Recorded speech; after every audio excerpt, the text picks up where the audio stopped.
made for each other, and also what's next in tech with Dr. Rohini Srivastava.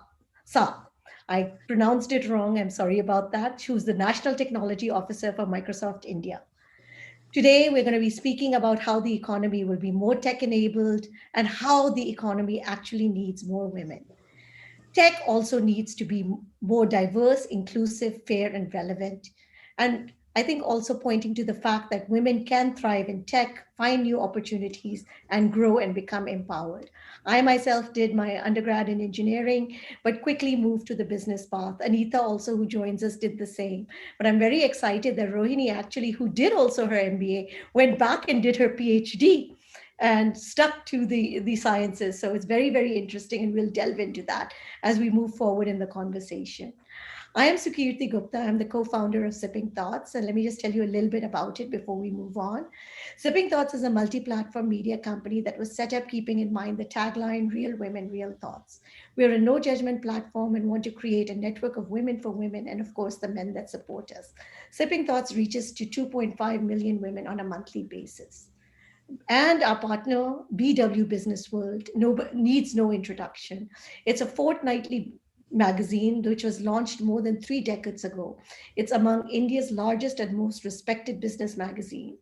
BW prides itself in spotting key trends in economy and business, and it has done this consistently over decades, whether it was spotting the rise of the IT sector in the 90s, the pharma and the telecom industry trend in the late 90s, or the social media, healthcare, and e-tailing revolution in the recent times.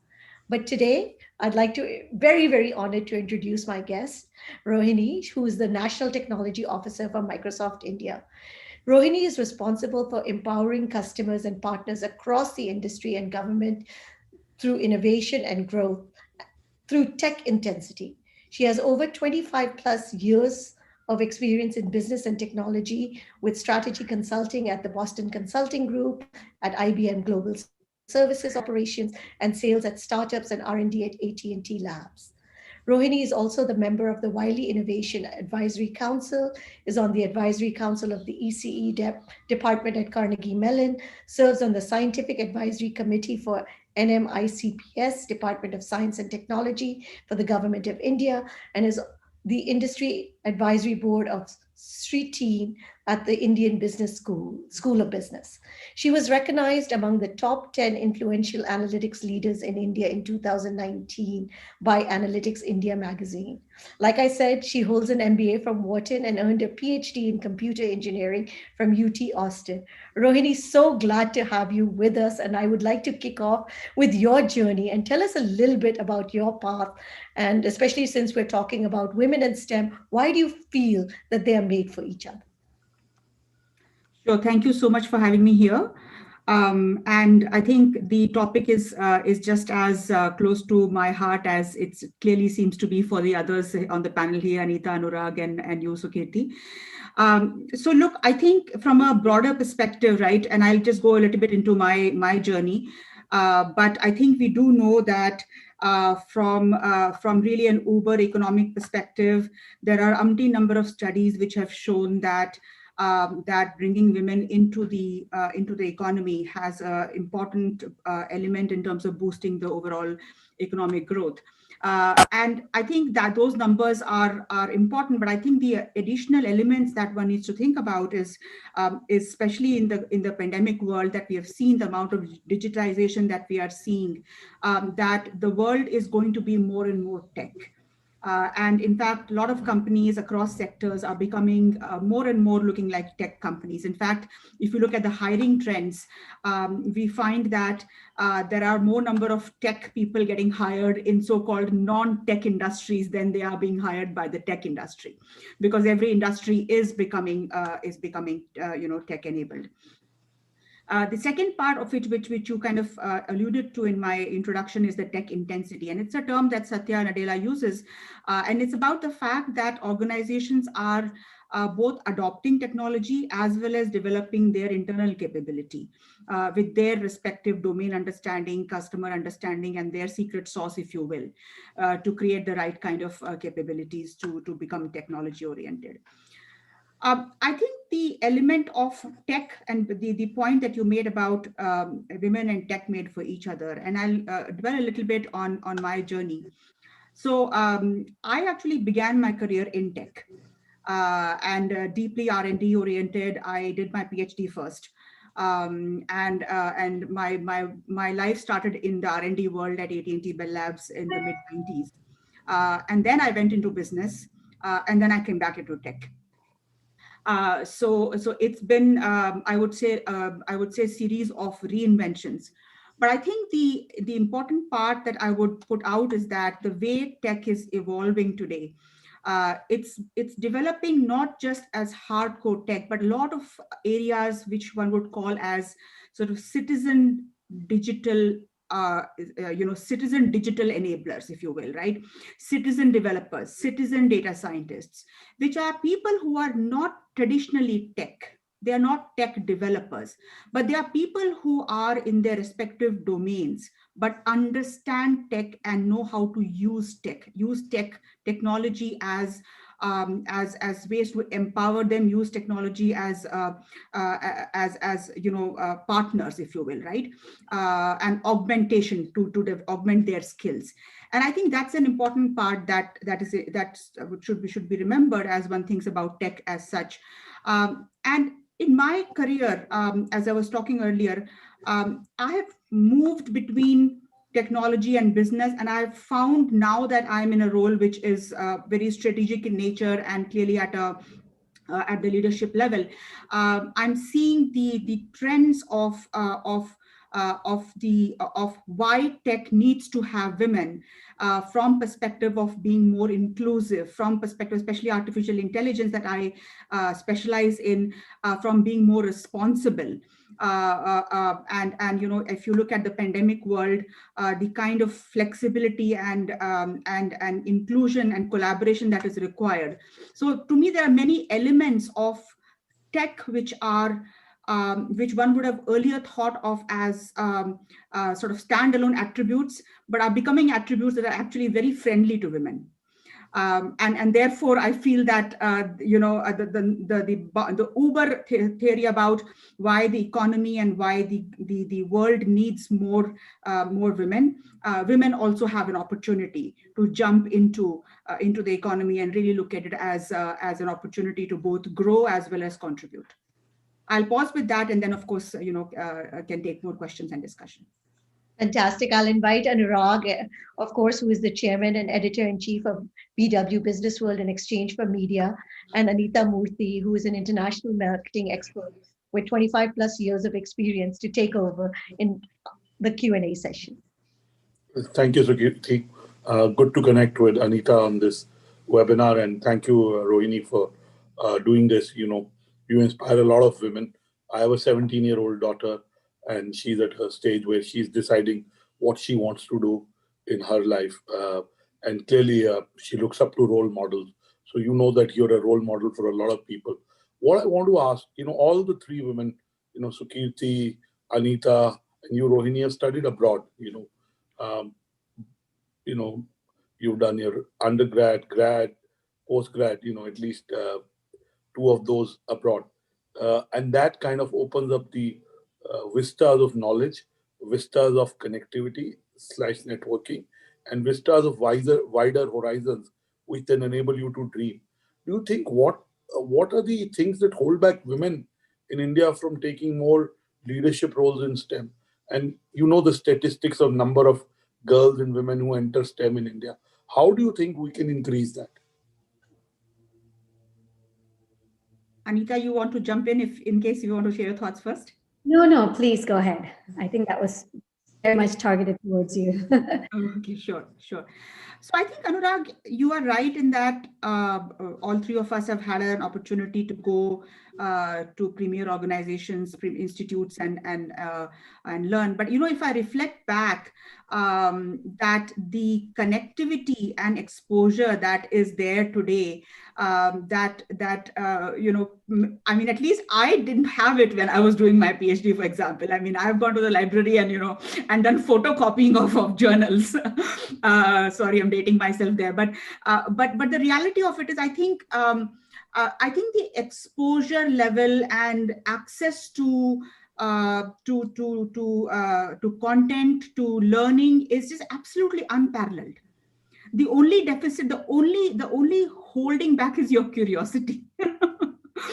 Your curiosity and your thirst for learning. So it's amazing how much is out there, right? Then the question to your point is that yes, of course, there is perspective you get in working in global organizations and studying in multiple. But I think that's what I'm talking about in terms of just exposure. But the point about the Uber point about what can bring more women to tech in India, I think it's a bit of a layered question in my view. And the reason I believe it's layered is I think one is there is, I believe, enough women or rather good number of women who are entering the workforce. Okay. The problem is we have a very, very seriously leaky pipeline. And that has layers to it. It's not a simple question to answer. But I think that's one element of it. Second, if you were to say that when women think about entering tech, are they also coming with that mindset of being in this continuous learning path? Because this is area now that you just, nobody, forget gender. This is not a world now that you can finish a degree at one time and imagine that you are going to be, set. It is a continuous. In fact, the COVID has made sure that the learning cycles have got shortened even more. I mean, they were already, if you needed to stay relevant, you needed to upgrade yourself at least once a year. I mean, I know of friends who've gone to, and were very accomplished, $1 billion, gone to Singularity University twice in 4 years, Just to give you one example, I mean, any kind of learning is welcome. So you're absolutely right that, women drop out for various reasons. They enter the workforce, but because of, sometimes because they prefer their children and families over their work, they drop out and some then don't come back for whatever reason. So for whatever reasons, that leakage happens. And I think there are more supportive leaders today. There are more supportive environments. There are more supportive mindsets that are enabling women to come back. So I am hopeful that in 2021 and 22 and beyond, there'll be many more women entering the workforce and staying in the workforce, and then hopefully getting opportunities that help them shine, both in business roles and tech roles. So over to you, Anita, and I can ask a question. I just wanted to add a point, Rohini and Anurag, that you made, that I've actually worked in India in some startups in the UK and the US. And actually, I've been very positively surprised by the change in the younger generation in India. What was, I think, lacking before was less about role models or technology as much as confidence. And that's what I see a big difference is when I was working 6 years ago in India, the women that I saw and just the younger generation, they were very confident being in India and saying we can be successful from India. We don't need to go abroad to become successful.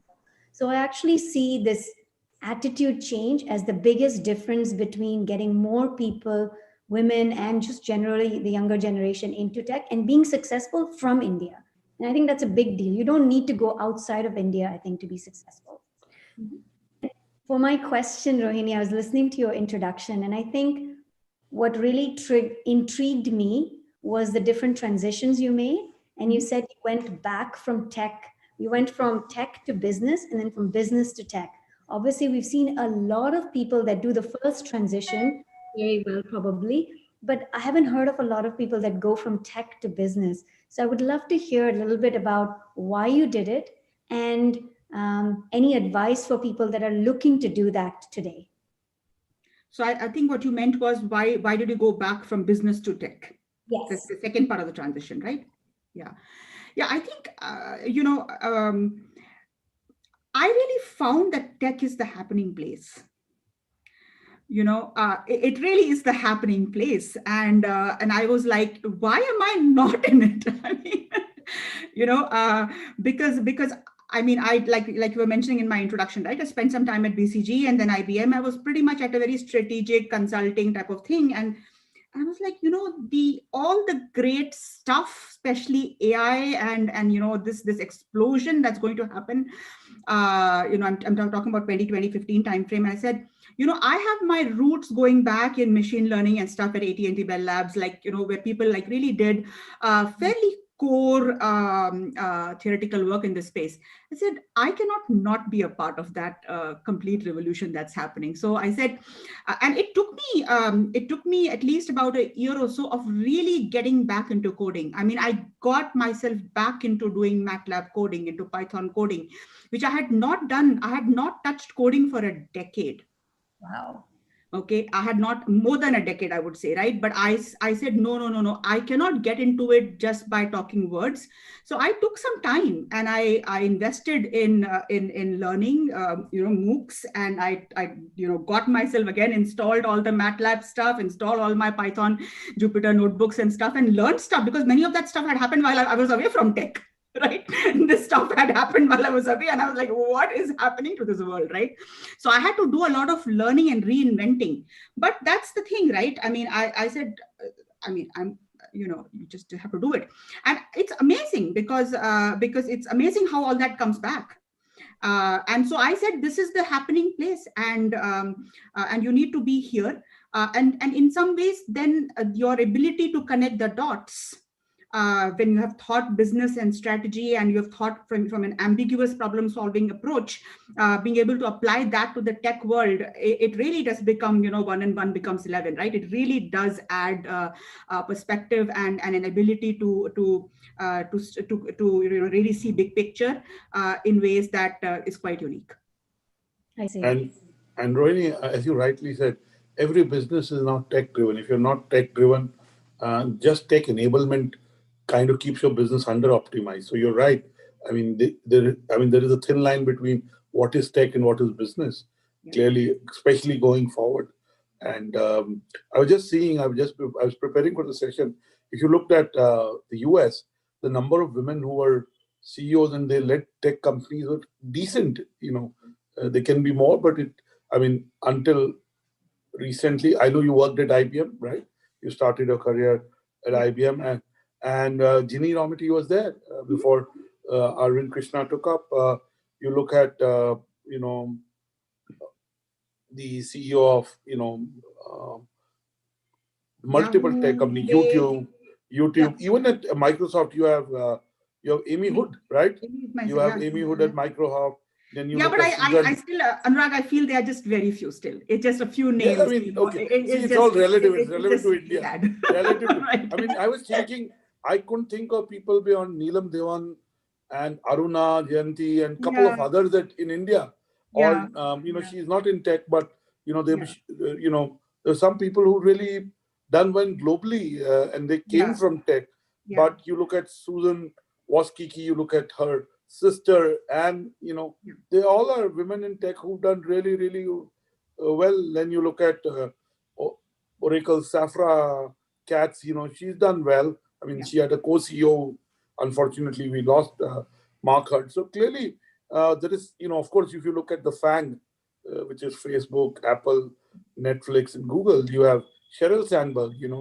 Clearly in India, and also at Alphabet, you have the CFO. Alphabet is so big.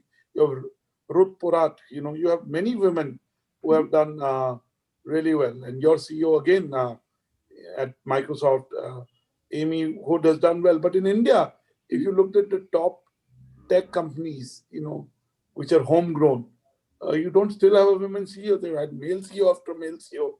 Whether you look at a TCS, you look at a Wipro, I can go down the road and, they haven't had. And I'm not saying at a CEO level, you have to necessarily select a women. But if the funnel of, middle level managers and senior level leaders has lots of women, then automatically you possibly will have a woman as a CEO. So what do you have to say to that? I think, in India, there is potentially more to be done. Not potentially, what in fact more to be done clearly. But I mean, if you look at the leaders, the overall landscape, right, between Debjani, Sindhu, you've got people who are emerging. HCL CEO is now a woman, right? I mean, Roshni, SBI, yeah. So I mean, there are. I think yes. So it is a journey that we all need to cross. And to me, I think CEO is just one title about leadership. I think India, with its very large segment of global companies that are based here, the small medium businesses. I think there is scope for women to come up, not necessarily only in the CEO ladder, but across the board, right? So I think obviously more needs to be done, and clearly there is a mindset that needs to work on. So I think the overall sort of if I were to say sort of a CXO world, right, I think there is emergence of women and needs to be more.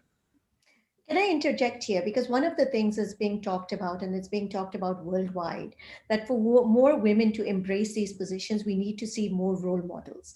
And I think Anurag pointed out that when you look at the role models, we are mostly talking about Western role models.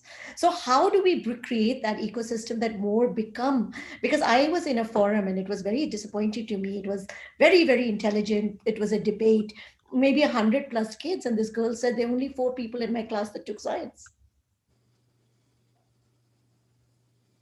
Yeah, and I think we all owe our daughters and sons the messaging that they need to embrace, whether it is science, technology, engineering, mathematics. And I sort of want to go a little bit further beyond just IT and tech, right? Because there is work to be done in terms of science research, R&D work, right? And whether it's biological systems or whether it is other elements of science that also requires R&D talent, and isn't only about, and while many of them are also becoming tech and data oriented, but I think that role modeling is one part of it. But when I was growing up, quite honestly, I don't remember, or at least I never felt that STEM was not something I would get into. It was never really a block. I mean, the two of you have done undergrad in engineering, right? And I mean, maybe you could add, right? I mean, did you really feel when you were growing up that it was you were swimming against the tide? I don't know.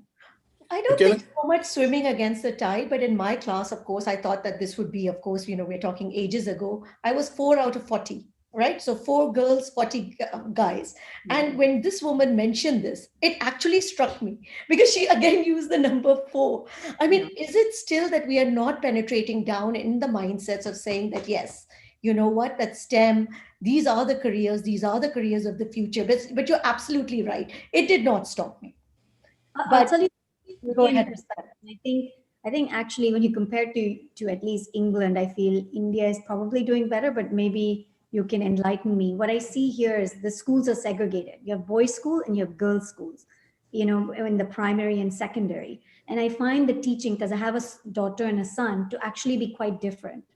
So not the just style, but even the level to be slightly different. So I feel that it's more of a problem even in a country like England. And I don't know, I feel like in India, I agree with you. I feel women are not discouraged in any way from going into science and technology, at least not the experience I've had. But maybe I'm looking at only a very small sliver, and maybe wider pan-India maybe it's not the same story. Yeah, I went to an engineering school exactly 30 years ago. Yeah. I had 60 classmates, but only 12 were women. They're better than 4. You did better than us. Yeah, I had 12 classmates who were women. And me and my older sister had no choice but to take science. Both our parents are academicians. My father went to BITS Pilani. And so clearly we had no choice but to take science. If we didn't take science, it would be seen as being a traitor, so to say. But I generally agree with Anita. While things are better in India, I think we have a long way to go. Trust me, I talk to my daughter's friends. I talk to my friends' daughters. I think they're more inclined towards liberal arts. At least if I would have to do a survey amongst the 100 children I knew, I think 70, 80 would be more inclined to go into liberal arts, uh, and very less are inclined to go into STEM. That's the sense I get. And within that subsegment, within girls, it's even lesser. That's my sense. And it's based on talking to a lot of children. Maybe we can ask Rohini. There are a lot of parents here, probably of girls. They're probably young people in the audience today that are contemplating a STEM career. Could you maybe give some of your views on what are the trends and opportunities you see for STEM related opportunities for graduates, young graduates coming today? I know AI ML is something you've mentioned, but across the whole STEM landscape, could you share some of those trends and insights? Yeah, so one before I get to that, right? I think the thing that is very worrisome in the talk track, which is having just before this, right, is that 4 out of 40, 12 out of 70. One would have thought, if I were to look for from where I had some maybe about 14 out of some 70 or something around that time, one would have thought that that number would have been much better now. Right, one would have thought that after our growing up time, now we would be coming closer and closer to gender parity, but we are not, right? If anything, in fact, if I go back to a 2018 Economist article, women are in India are actually declining in the labor force. There is an article, Economist, as I said, called why India needs to put its women to work. Right, and it's actually very, very scary article, because it juxtaposes the fact that that economic growth in countries has directly been causation to women's participation in the workforce. And in India, despite the economy having doubled, the percentage of women, there are actually fewer number of women who are participating in the economy. But so that's actually a very big worrisome sign. And if I may add, I was part of a global panel on women in workforce and on gender diversity and inclusion, and had some very avatars across the globe, including the head of women's UN's gender parity and inclusion head.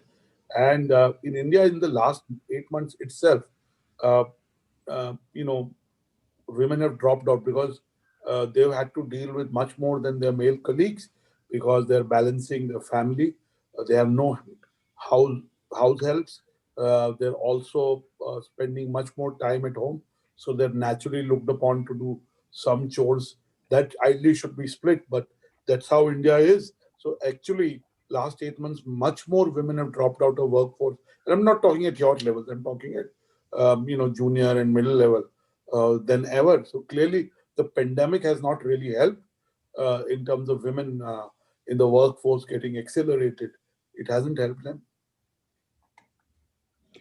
Yeah, and I think that issue is not just India oriented. It actually is a very big US issue as well. Yeah. And it's a top issue in terms of healthcare. Sorry, not healthcare, childcare, and it's not. While in India there may be cultural norms that bring it even sharper, but it's actually a global issue as to women dropping from the workforce because of the pandemic. So I'd like to put that aside potentially, because in some sense it needs to be addressed, but it's a much more cultural issue, and I have pretty strong views on that. But before I get to the strong views on that perspective, I think to point that Anita was making, and I want to share some numbers on that. See, even the tech world is going through quite a bit of revolution. And there is a set of technologies which one could consider as digital technologies or future technologies. And so there was recently a study that NASSCOM had done to talk about what the current scenario looks like in what you may call broadly future skills or digital skills, and what it may look like in the future.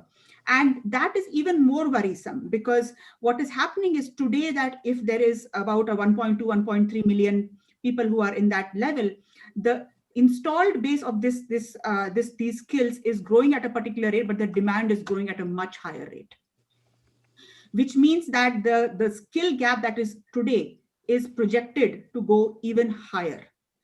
what that tells me, if I flip it around to say, is that opportunities are going to be abound in those spaces, right? And what I mean by that are areas such as, I talked about AI, big data analytics, IoT, cloud computing, cybersecurity, blockchain, mixed reality, all of these areas which one would call as sort of industry 4.0 technologies. I don't want to keep on throwing buzzwords at at the audience here, but I'm saying there's a set of technologies which are going to become really defining how the digital world will shape. And there is projected to be a huge gap between supply and demand. So there is opportunity. And like I was talking about earlier, my transition back from business to tech was, the opportunities are here. This is where it's a happening place. So I think, to me, if there are people who are thinking about, where do I want to go, where there's going to be just opportunities, just economic opportunities, right? And growth and learning and ability to make impact. I mean, to me, it feels like something that you can't, it just feels like such a natural fit. I'll ask a question here, because we hear a lot of doom and gloom also, because a lot of the companies that are in the IT sector are not hiring at the levels that they were hiring. So there's also a big fear that, was this whole tech, are the jobs going to come, or are we all going to be replaced? No, I wouldn't know. So I see I think the underlying that, right? Any such headline, right? I mean, I always sort of unpack the headline to say, what are we really talking about? Because that way the robots were coming, like I think in the 40s or 50s and taking away all the jobs, right? So I think the underlying thing under your question is actually the point I just made about the changing nature of technologies. And the skill gap that I talked about is also an opportunity for people entering the workforce to get inside and learn these skills and come in, and for people who are in the technology sector, for them to upskill, right? Because they will also have to get past the sort of the IT services and the BPO type of skills that the country's IT sector has grown upon, and upgrade themselves with these skills. So I think the element, I don't think sort of the overline of the jobs going away, right? The jobs are changing. The jobs are changing. And there are studies which say, skills which are required 10 years from today probably are not even invented yet. So you have to be constantly in that learning phase. So the short answer is no, the jobs are actually here crying out for the right skill set. They are not going away anywhere. Sorry, go ahead, Andrea. Go ahead, and I'll ask later. I was just thinking about, from what you've spoken, there are really three inflection points to say where there needs to be done more for women. One, as you say, is at the very bottom of the pyramid. How can we get more people into STEM? What is holding us back? And I would love to hear your thoughts on, what you're seeing, what initiatives are going on, and just generally your trends. Then the second point that, I have seen a lot of in my career is where women are in the workforce, but they are dropping out and not going to the top. They drop out at that middle layer. And what can we do as a society, as businesses, to try and reduce that fallout at that level? And then I'll talk about the third one, which is more around more startups being invented by women. Like I focus on startups, and especially in India, I see very few startups being started and built by women. Why are we being held back there? So I see these three inflection points. I don't know if you have any views on those points. Yeah. So I think getting more women, as I was saying earlier, I feel, yes, of course, more can be done in terms of bringing more women into the funnel. But I feel that if I had to pick a problem to really address, I think it would be that leaky pipe problem. From a perspective of sort of, where like it's really hurting, right? Because you've gotten a set of women trained. They've gone through, 4 years of undergrad or whatever the degree they might have done, technical training they have done, and they've entered, right? I think and of course, the earlier discussion we were having in terms of students, and, Anurag, your daughter, my daughter is in STEM, and, for her, that's I guess she I didn't think she felt she had a choice, but anyway. But I think I think I don't think still that in school there is a mental block that women are facing, girls are facing. I don't think so. I mean, I could be challenged to be wrong. I don't think people are facing, like, like in the US, I would often hear about how girls don't go into STEM. And I was honestly a little surprised about it, because I couldn't identify with that. And I feel that if I look at my daughter, I have not seen her facing this this narrative that discourages girls from going into STEM. But again, I'm happy to be challenged on that, right? The question then becomes is, once you have women entering the workforce, now it becomes a marathon, not a sprint, right? Because at the end of the day, you are going to have, whether it is family challenges, whether personal issues or other aspirations, that you may take some time off. And it may be for men also, right? Men take time off, to take catch a breather, right? Men take time off to reinvent themselves or whatever it is, right? I think the place where probably women don't, or rather I would say, one, there are many corporates which are having programs for bringing people, women back to work. But it's not easy, because when they are off work for whatever reason they are in, are they continuing to invest in their staying current? Because that is a fire you need to have inside your belly. That is, and in today's world, your ability to do that is I mean, it's like I said, it is totally dependent on your curiosity and your drive. It's natural. It's up to you. Yeah. There are lots of encouragement from your parents, from role models, from incubators, there are counselors. I mean, today the world is a big oyster of opportunity. When people enter back into the workforce, there should be a re-onboarding program, just like you have onboarding of people when they come in new. I don't think many companies have a re-onboarding program to say, okay, this is where you left off, and you can now help them to upskill. I'm sure. Actually, many companies do. And they are, called in different ways. My previous organization did, Microsoft does, Intel does. I know many companies have bringing women back to work program. They're just termed in different ways. There's element of, there's element of skilling them. But, even after that, an organization is going to give you a platform. It's going to give you, opportunities to sort of to potentially get in. But I think that there's a lot that women need to continue to invest. So it's not easy. Yeah. I think it's not easy. But I think I think that women probably hold back, and which is one of the things that somebody says, and I often grimace a little bit. I think women tend to want to be 100% qualified at something before they pick it up. Okay. And that's a difference between women and men in general. Okay. Again, I'm generalizing a lot. I've found many times men being able to raise their hand at an opportunity while they may not be 100% ready. They'll be 60, 70% ready. Whereas women tend to, in their minds, want to be like fully ready or even more than ready. I think that's also a little bit of a mental makeup that we have to get over, and be willing to sort of take that leap of faith, right? Because I mean, every day I face a situation where I don't have all the answers. I mean, I don't. It's just, that's the nature of work and technology, right? So I'm constantly learning, and that's how you have to just be willing to jump in. And if you're not fully ready, learn and be authentic about the fact that, you are going to learn.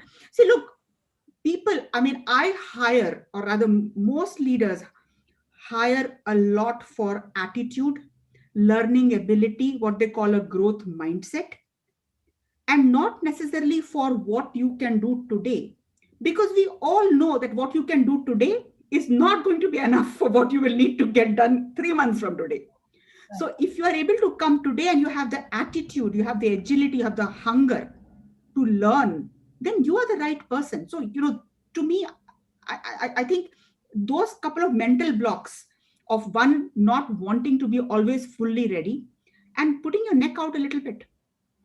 Anurag, we'll take your question and then move to audience questions. Quite a few are coming in. By the way, Rohini, this is not the first time I've heard a male leader or a female leader saying that women sometimes hold back on their ambitions. And, the men who are half ready would jump at an opportunity, raise their hand. But I would say to them that the world has changed. I know America still hasn't had a women president, hopefully soon, in a couple of years. For a while, UK hasn't had now we had Theresa May, and now we have a different kind of prime minister. Some like him, some clearly don't. But the point I'm trying to make is that, we have to be part of the solution and not part of the problem. As parents, how do we encourage our children? I luckily have a boy and a girl. And, honestly, in the kind of people I know, there is no distinction, they're same. Of course, they're unique, but there's, the attitude towards them is same. But I think when you talk of rural India, semi-urban India, again, parents want their girls to do well. And clearly lots of women come from, tier 2, tier 3 cities, and they've really done well in jobs. A lot of them have worked with me. So I would say that, mindsets are changing. And I give the examples of Ocean's 8. Have you watched it? No, I have not watched. So you should watch it. So I'm sure I'm a movie buff, so I watched Ocean 11 and so on and so forth. Yeah, I want one. I mean, so it's the Ocean's 8 has all the women who do the robbery are women. They're not men. So clearly the stereotypes are changing. I mean, I'm saying in a very serious way. I mean, Right. the fact is, the stereotypes are changing in every way. I mean, this may be, it's a movie, so don't take that too seriously. It's just for fun. But movies do change your perspectives. They do portray what is happening in the society in a more bold way and an honest way sometimes. Yeah. Then we talk about it. So clearly, no longer it is about women entering the workforce. It is about they getting opportunities. And I think I keep saying that growth is a function of opportunity and not just talent. A lot of people have talent. Once you get the opportunity, then really growth happens. So I just wanted to make that comment. And my quick question to Rohini, in your sphere of work, what are you doing to foster getting more women into leadership positions and helping them kind of break out? So Microsoft is as you rightly initially mentioned, right? Our CFO is a woman, our HR leader.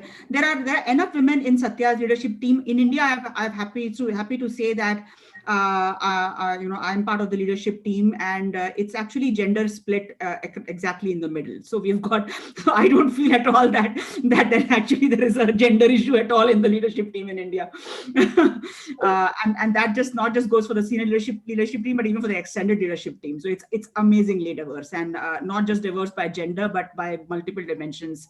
And it's an amazing and I can say with some transparency here that the quality of and the authenticity and the ability to be real in the leadership team is just at a different level. I've never seen it. Wow.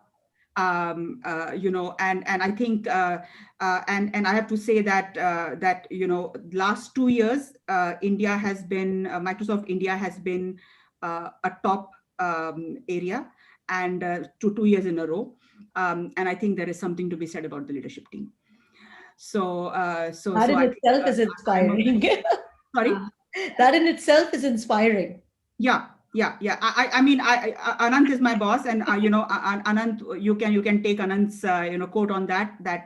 Extremely intentional, and I have to say they are just top-notch professionals. It's not about the gender. They just top-notch professionals. Of course. So I think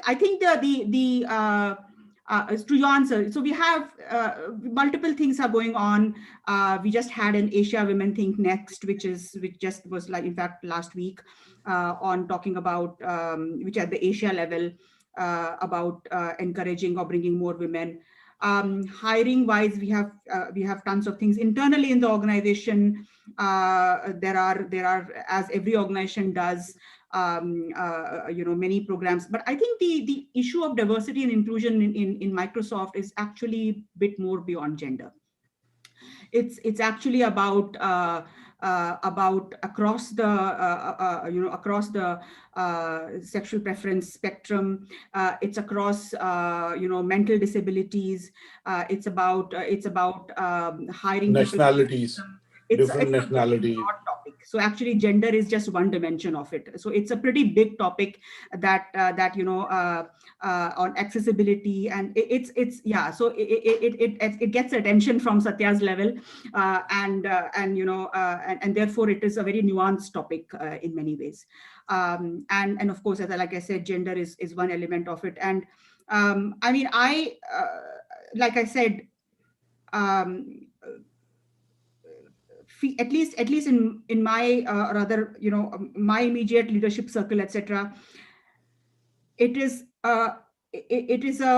a topic to think about, but it's kind of like, to me, it's gone beyond diversity. It's gone into what I call inclusion and belonging, because diversity is just the first step. Yeah. It doesn't do anything until somebody feels that your voice is being heard. You are part of that group. You're one of them. We're all equals. You feel you belong, and your identity is part of that leadership team's identities. When you feel that you are really there, it's so. To me, I think diversity is a sort of is an old topic now. It's not. It's about belonging and inclusion now. Well, thank you. That was, I hope so. And I hope this gender topic also becomes an old one very soon. We'll take the first question from Urvi. Urvi, go ahead. Ma'am, in the early 2000s, 99 to 2000 more precisely, the workforce participation of women was 34%, while until recently it has declined to 27.1%. This is ILO data that I'm quoting here. Yeah. And with the rising technology like artificial intelligence or Internet of Things, and widening social conversations like paternity leave and extended maternity leave, why do you think this gulf is widening? Honestly, I'll be very honest. I actually really, it's mind-boggling to me. I don't know why it is widening. I mean, to me, it actually is extremely worrisome that it is widening, and I think that is why I was my early part of the talk track, right, about the opportunities are there, the need for technology to have women is we didn't talk much about that, but it is there. So to me, are women not seeing enough long-term career path in that space? Honestly, I think it's an enigma to me.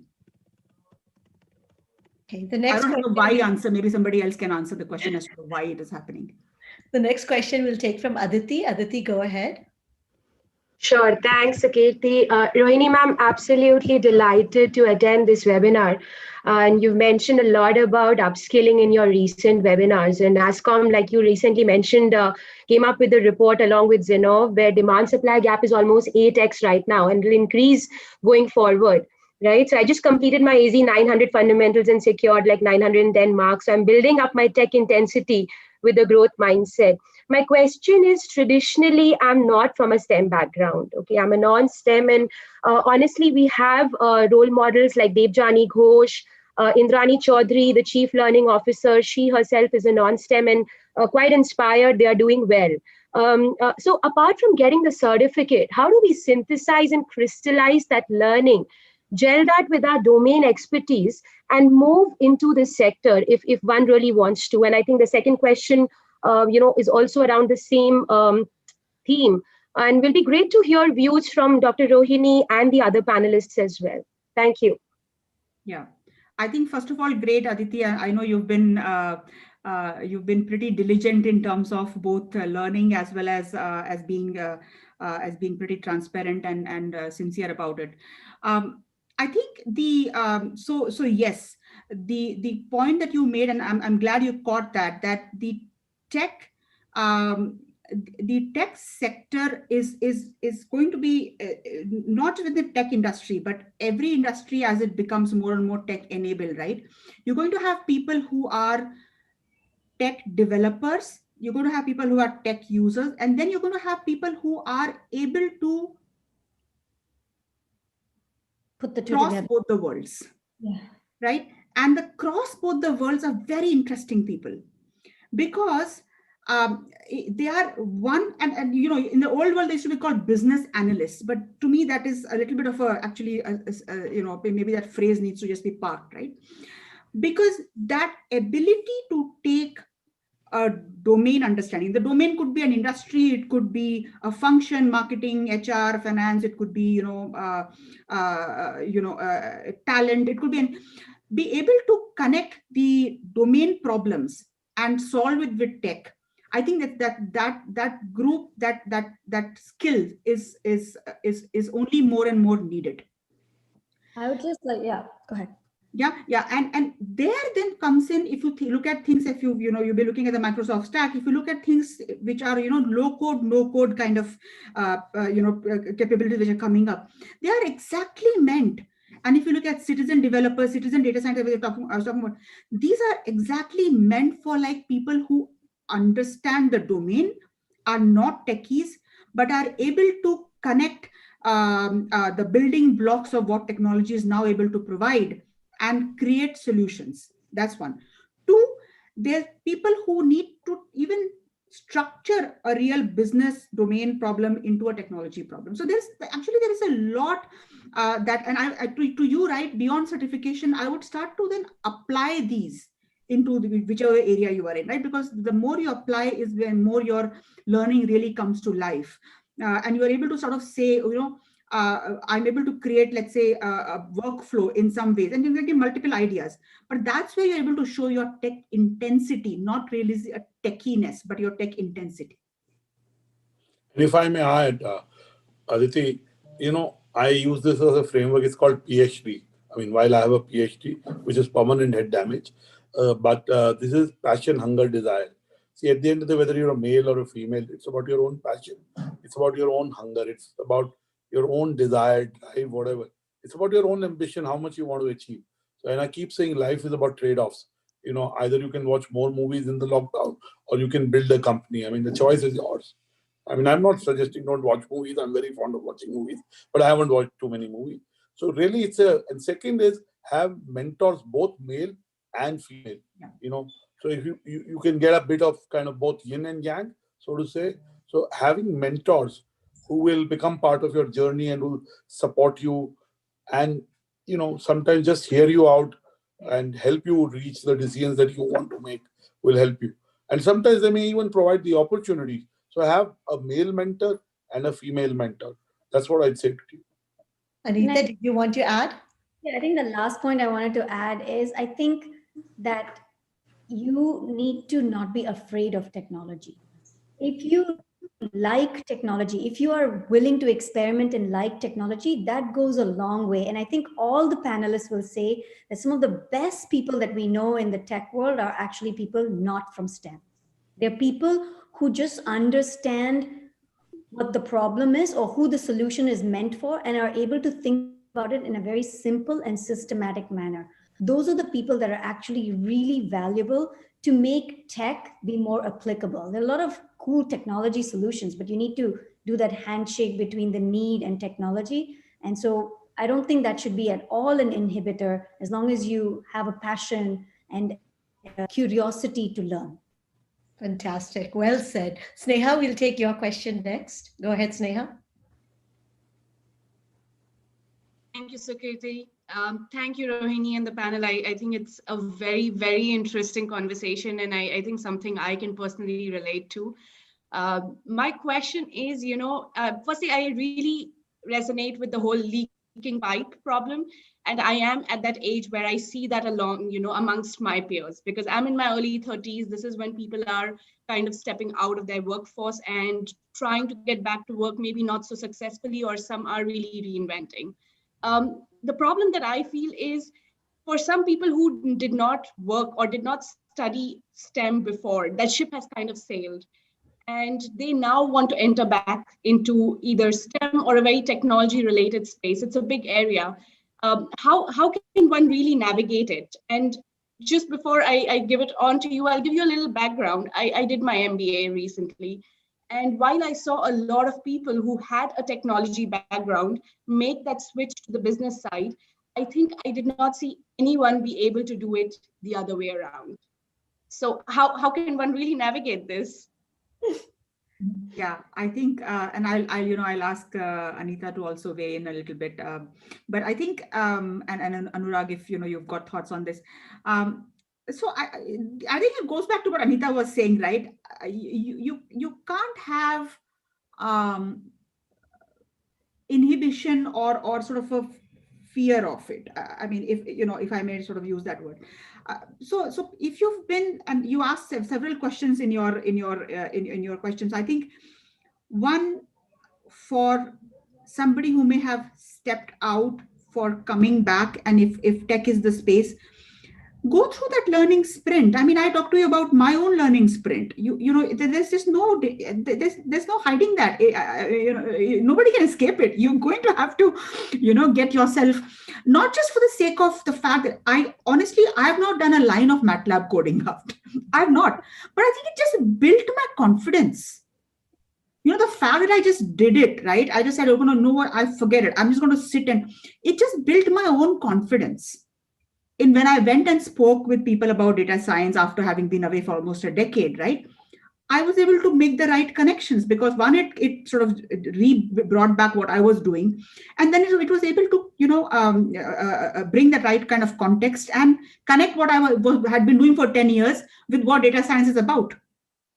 Because actually, many of the ways in which I was doing hypothesis and data-driven thinking at BCG was extremely relevant to data science, it turns out, right? It was extremely relevant, if anything, right? So, I mean, the point I'm saying is that, one, you're going to have to learn. Two is the point that, people who are going into business and coming back, I think, it's an experience that if you spend some time in the business world, you will use those skills. But it's not a question of it's one versus the other. It's a question of being able to say, how are you leveraging your comfort with ambiguity? How are you learning your comfort within being able to define a problem out of some talk track, right? That's what you do in business. You define a problem conceptually out of some dots, right? The problem solving, right? So I think skills come together. It's a question of being able to sort of take the bull by its horns and sometimes sort of say, I'm going to do it. So before I invite Anurag to say a vote of thanks and of course wrap up the session, any last words, any last thoughts? I just want to say one, No, you're going to close for us, Anurag. Yeah, Sneha, I just want to say something to Sneha. Sneha, you can close, but Sneha, I'm sure you're still tuned in. First of all, there are no rules to anything in life. I did BTech Computer Sciences. The only thing I do which is relevant to computer sciences is emailing. I think, and I do a lot of it. So I'm clearly doing justice to my BTech Computer Sciences. Anyway, I was telling my parents. I will have to debate on that, Anurag. I don't think that is computer science at all. We can do a webinar on that. And I was telling my parents that I did BTech in beer drinking. But jokes apart, there are no rules for anything. I really believe that. I went to a top-notch business school and I'm in the media business. Because that's what I deep down wanted to do. And then God opens doors. So believe in yourself, start. Second, there are no rules for age, this, that. I mean, Boman Irani started being an actor at 44. That's a late age to be an actor in Bollywood. Captain Leela Nair, who's now in heaven, started Leela at the age of 50. Okay. Once he retired from the forces. And I can give you examples. So it's not too late for anything in life. If you decide, I mean, look at Joe Biden. Just look at Joe Biden. Yes. I posted about it. So I think, these are famous people. I'll tell you people that I know personally, but not that famous. I mean, they've had unusual careers. So, this thing that the ship has sailed, make your own ship, man. Don't worry, make a rocket, whatever you want to make. So there are rules. And COVID has told us never say never. Yes. There is nothing that is, I mean, if I told someone, I don't go to office, I work from cafes, I've been doing this for 10 years. you know, I mean, I don't put a lot of value to coming to office. It's about outcomes, and people have to be motivated. Showing a presentism doesn't. So clearly, people believe that now, but earlier, if I said that to people, they won't. So clearly, I'm saying, don't worry that you're in early 30s and you didn't study engineering. Doesn't matter. Go to the Singularity University. Go to, I mean, Google Singularity, and if you can, find ways to fund it, go there. I mean, take a course. There are free courses, there are paid courses, and do something which is experiential, and it'll get you into technology. So don't worry. Add exactly to that point, two very tactical things, Sneha. One is there's so many incredible courses that you can access to upskill yourself, whether it's Singularity Universities with Anurag and Rohini have mentioned, or Coursera, edX, Udacity, Udemy. There's so many online forums for you to enroll in courses that you are interested in, that you want to get better at. And number two is also something people have mentioned around networking. Keep active, go and speak to lots of different people, because when you're trying to switch fields, someone who knows you is going to give you the benefit of the doubt and say, okay, I know her, she's hardworking, she doesn't understand this, but I'm going to give her a chance. So if you do those two tactical things, you should be able to switch from wherever to wherever, is my. And my last point, these days, don't worry about failure. Suppose you don't do well in tech, you can come back to your job with better tech appreciation. I really mean it. I'm sure you'll do well at tech, but for some reason, see, clearly there is, whatever is destined to happen. I'm a Hindu. I believe in prarabdha. I believe in preordained. But I don't know that. What is preordained? Though I go to a lot of astrologers every week, but that's hobby. But I work very hard. I mean, Sukriti knows me. He's working all the time. I honestly don't know. I work very hard. And I tried things and it got me somewhere. So clearly, try it. Don't worry about failure. If for some reason the tech role doesn't work, you'll have better tech appreciation and you'll add another skill and be back into your jobs. And I work with such people all the time who tried something, didn't work. So there are many people who work with you and possibly give you a better role if you did this than when you haven't done. So go ahead, follow your dream. So before I ask Anurag to wrap up the session, Rohini, any last words or advice you'd like to give? We've had some interesting conversations here. I think keep learning, try to take some risks, I think the age part, which came up, is definitely close to what I believe. I do think that I'm sort of in my third career now, and there are many more to go. So it's a constant reinvention, and that's the attitude one needs to go in. Well, thank you. Anurag, please do a vote of thanks. So thank you, Sukriti, for involving me in this. I'm thoroughly grateful to you. And I got introduced to Ankita. I tried to get onto LinkedIn and I sent out very few requests. I did send one to Rohini, which she immediately kind of accepted. But I have to follow you. I have no problem following anyone.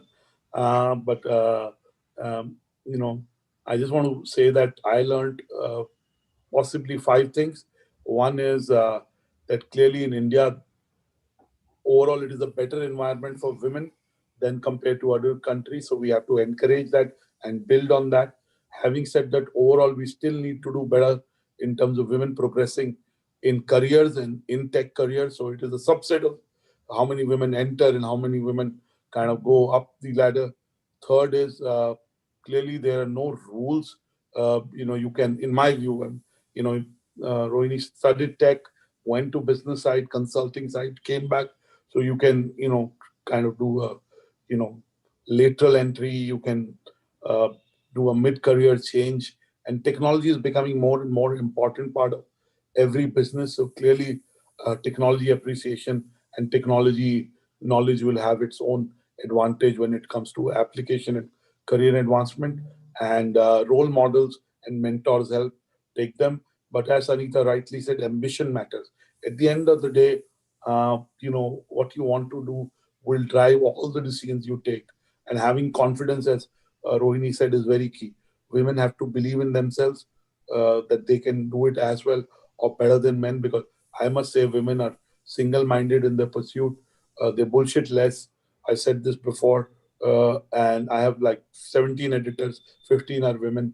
No reflection on the two men that were with me, but I can just tell you that they are more focused and they're, they play less politics. That's what I would say. So clearly stereotypes are being broken. We shouldn't fan stereotypes. Today, anything is possible that you want to do.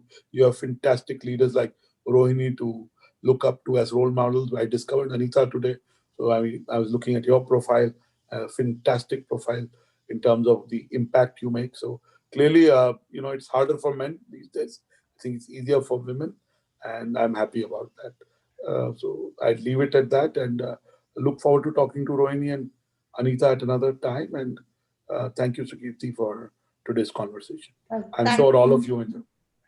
On behalf of Sipping Thoughts and Business World, we do thank you. Thank you, Rohini. Thank you, Anita. Thank you, Anurag. Again, a very inspiring, a very motivating session. And I think for me, I really like the line that it is actually a marathon and not a sprint. And you can change your career along the way.